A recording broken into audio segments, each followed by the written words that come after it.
All right, welcome back, guys. We'll do a real quick part 3 because I forgot to read some of these comments. Constitution 89 dropping absolute fire. We're going to read those in a sec.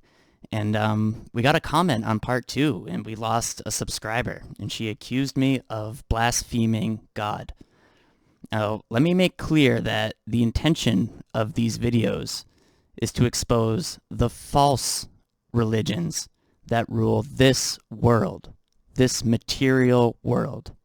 This world is ruled by Lucifer, and I state that over and over again. What I'm trying to expose is that technology, intelligence, the knowledge of good and evil is Lucifer. And what I'm trying to do here is expose that these pantheons of gods are all these same demons, and that our political leaders today, our media leaders, cultural, corporate, Hollywood, you name it, the same demons are controlling us, controlling this world, Lucifer's world, the physical realm, right? That's all we're trying to do here. And I warned you guys in part 1 that we were looking at a blasphemous book. This is dark, disturbing stuff. But my journey, I feel through my prayer, my communication with God, I feel as though this needs to be exposed. We need to learn what these groups believe. Freemasonry, Jesuits, Rosicrucians, you name it. We need to know. We need to learn about the synagogue of Satan. We need to know the truth. And I didn't want to read that book. I didn't want to read those 72 descriptions and look at all those sigils. Absolutely not. I felt very uncomfortable, and I prayed before it.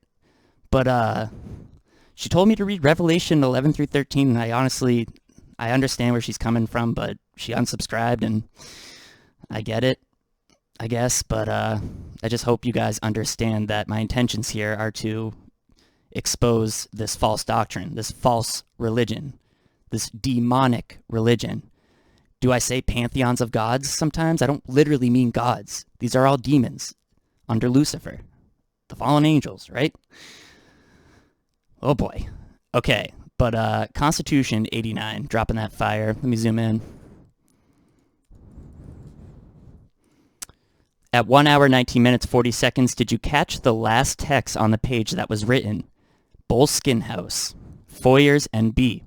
Boleskine House was owned by Aleister Crowley, and he lived in it for many years, and located on the shore of Loch Ness Lake, Scotland.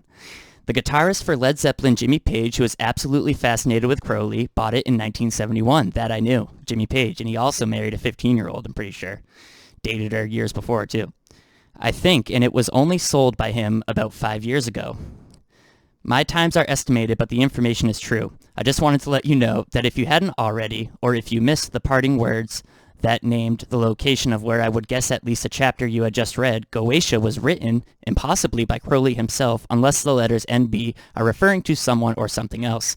Send me an email. And then he goes on to say, Nikola Tesla stated, if you want to find these secrets of the universe, think in terms of energy, frequency, and vibration. He knew all about this technology and experimented with it. The millimeter wave is much more harmful than the microwave. Okay, this is correct. I just didn't have it in front of me, and it's hard to memorize all this stuff. This right here is important. The millimeter wave is much more harmful than the microwave, and is the reason the military experimented with it and is using it with the 60 gigahertz being on the oxygen absorption spectrum, and is why people said to be diagnosed with you-know-what suffocate because their blood cells can't absorb oxygen and are suffocated to death. Right. Thank you, Constitution. And then he said, no, that's just a copy and paste. Yeah, so I just wanted to read that. I guess there's going to have to be a part 4 because we're going to have to look at the connection to Crowley, Goetia in this book, right? I think we're on the right track, though. Okay, what else I want to show you? I'm going to show you something real cool.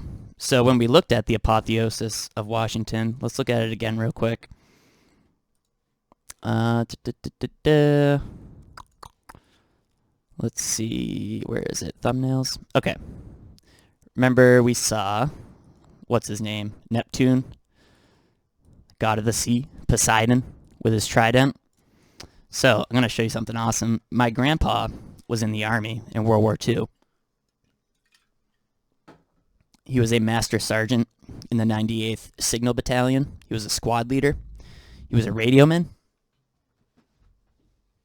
He served in 3 of the Pacific campaigns, so he was in pretty much the whole time.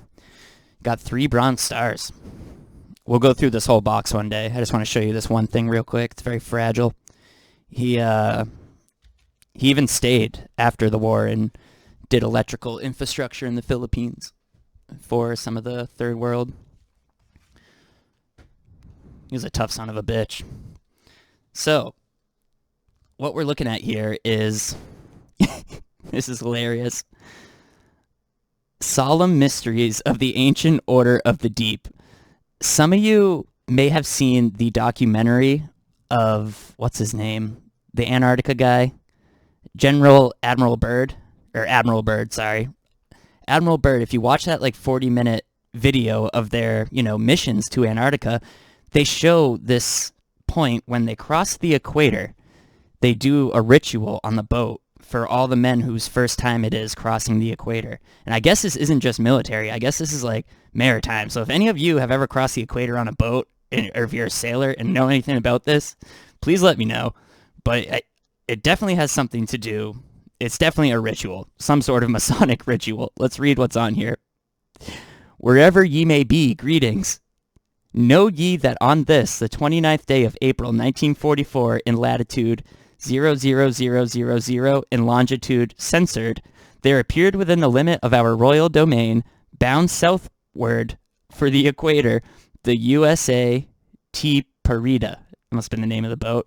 Be it remembered that the said vessel and officers and crew thereof have been inspected and passed on by ourselves, and be it known by all ye sailors, marines, landlubbers, and others who may be honored by his presence that, what does that say, Staff Sergeant, or something, S1 Sergeant maybe, Martin B. Whitney, having been found worthy to be numbered as one of our trusty shellbacks, and duly initiated into the solemn mysteries of the ancient order of the deep, be it further understood that by virtue of the power invested in me, I do hereby command all my subjects to show due honor and respect to him wherever he may enter our realm. Disobey this order under penalty of our royal displeasure.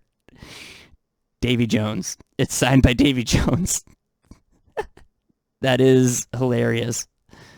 So if you watch the Robert Byrd, like the old military reel of Admiral Byrd and his adventure to Antarctica, you'll see them all on the deck, and they're dressed up as women, and they're basically hazing one another with all these goofy, whether it's shaving cream or paddling each other. It's bizarre. It's absolutely bizarre. But it's the same ridiculousness we see in the fraternities at colleges and in the temples of the Masons, and this is a really interesting little piece of history right there. If that's ever happened on a boat and you've been there, let me know. I find that very interesting. And of course, it's all about the sea god, right? This guy right here. Pretty fantastic. Like I said, we'll go through this box sometime, and we'll start looking into Crowley and his connection to all of this. We'll talk about Jimmy Page too. Why not? And once again, I hope you guys don't agree with that comment on part 2, because I think my intentions here are pretty straightforward. Know thy enemy. Come on. We have to know what these people believe, as blasphemous and disgusting as it is. I mean, think about the book about the Talmud written by the Roman Catholic priest. Imagine all the blasphemous text he had to read. Literally. He read all of it. He read like 15,000 pages of the Talmud. You know what I mean? Some of the darkest occult, hidden ancient mysteries there are. I mean, that's a tough cross to bear, and he did it. So, I mean, when we're exposing this stuff, like I don't understand how we're blaspheming God. I think we're trying to wake people up to the truth that Lucifer is real, and that God is real, and that people need to find Jesus Christ and find salvation. So, yeah, I hope you don't agree with her comment, and sorry if I've ever surprised you with any blasphemous images, but, I mean, that's why we've been saved, right? So we can do battle against this. Yeah, like I said, I'll be back. We'll do another part or something. See you guys later.